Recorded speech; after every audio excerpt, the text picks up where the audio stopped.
আমরা বারবার বলেছি আমাদের শত্রুর সাথেও আমরা ইনসাফ চাই। যেই ছাত্রলীগ সরাসরি গণহত্যা করে নাই, গুম করে নাই, হত্যা করে নাই, ধর্ষণ করে নাই, তার বিরুদ্ধেও মিথ্যা মামলা দেওয়া যাবে না, এটা আমরা হাজারবার বলেছি। আমরা তো ইনসাফ চাই, আমরা ইনসাফে জুলুমের বিপরীতে আর একটা জুলুম চাই না। সুতরাং এইখানে বরং আজকে যেটা ভালো হতো, এই ডাকসুর জন্য এটা তো অত্যন্ত সম্মানজনক যে তারা এই প্রোগ্রামটা আয়োজন করেছে। আমি বরং দেখতে চাই ছাত্রদল এর থেকেও বড় একটা প্রোগ্রাম আমাদের শহীদ আবরার ফায়াজকে নিয়ে করুন, আবরারকে নিয়ে করুন। এরপরে আমাদের এনসিপির ভাইয়েরা, বাংলাদেশপন্থী যতগুলো রাজনৈতিক দল আছে, রাজনৈতিক শক্তি আছে, তারা সবাই মিলে বড় বড় প্রোগ্রাম করুক।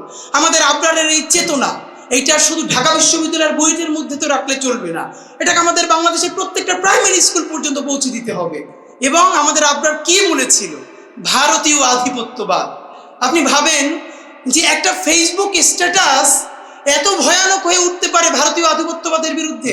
সে ইলিশ মাছের সুষম বন্টন নিয়ে কথা বলেছে, তারপরে কি হয়েছে। আমরা আজকে এটাই শুধু বলতে চাই, আমরা আবরার ফাহাদকে এই জন্য সেলিব্রেট করব না শুধু যে আবরার ফাহাদ শহীদ হয়ে আমাদেরকে নতুন বাংলাদেশ দেখিয়েছে, বরং আমরা স্পষ্ট দেখতে পাচ্ছি বাংলাদেশের সামনে আগ্রাসন এবং আধিপত্যবাদ আরো শতগুণ, হাজারো গুণ, লক্ষ গুণ শক্তি নিয়ে আবারও ধাবিত হচ্ছে।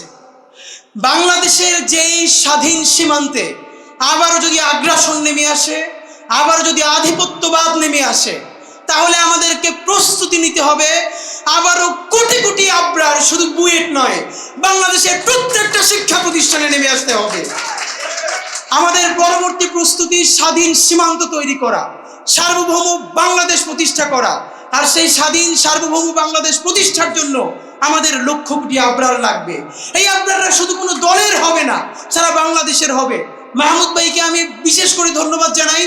উনি বাংলাদেশে ফেরত এসে 5 দিন জেলে ছিলেন, এরপরে 7 দফা দিয়েছিলেন জাতীয় প্রেস ক্লাবে। এর মধ্যে একটা ছিল বঙ্গবন্ধু এভিনিউকে শহীদ আবরার ফাহাদ এভিনিউ ঘোষণা করতে হবে।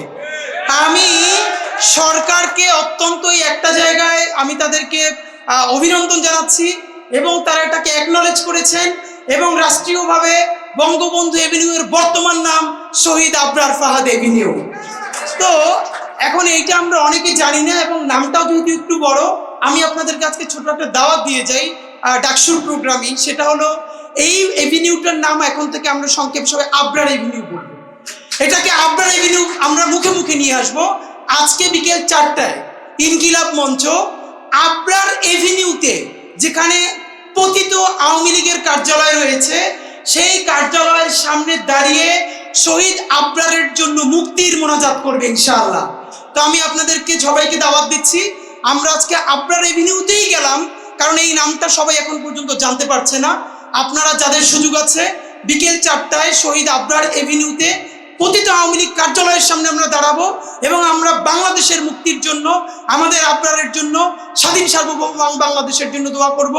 সবাই আসবেন, এবং ডাকসুকে বিশেষ করে সাদিক কেএম থেকে শুরু করে সবাইকে অনেক শুকরিয়া আধিপত্যবাদ বিরোধী বাংলাদেশের এই সূচনায় অংশীদার হওয়ার জন্য। বাংলাদেশ জিন্দাবাদ, ইনকিলাব জিন্দাবাদ।